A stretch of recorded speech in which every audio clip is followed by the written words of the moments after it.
What's up guys? So welcome to my vlog. Parap! Guys, this is a day 5. The last time I came over here and I checked my peaches. So now it's getting big now. There you go, Pat. You see that, Pato?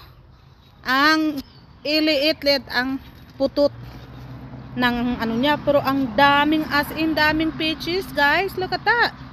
Lalaki na, so siguro mga isang semana o dalawang linggo pwede na to.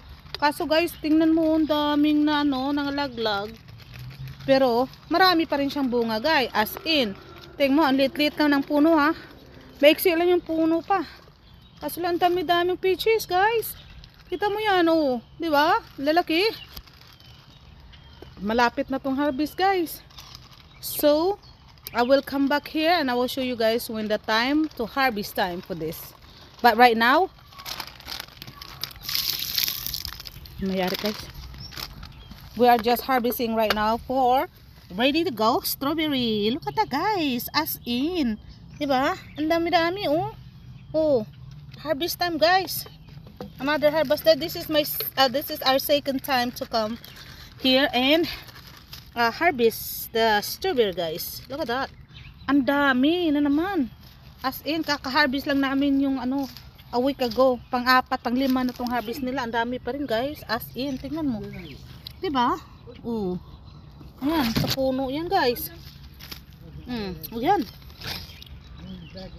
Ayan guys, as in ang dami talaga. Kita nyo guys, yan lang siya ng mga tanim niya, oh, dito lang ang dami-dami.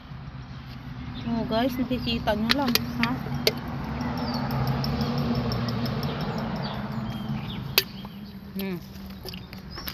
Ito mo guys, kita ko sa iyo guys ha.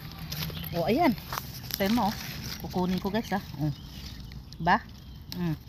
Pipitasin ko guys. Oh, ito, tatambakan guys. Dami ha. Lahit na limpyo na rin ha. Ayoko, busog na ko. Tanggay oh. Kaya na. Busog ko. Nabusog ko saan. Kaya yan.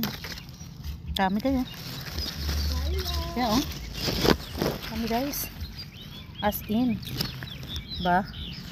Oh. Diba? Bakit pa tayo pupunta sa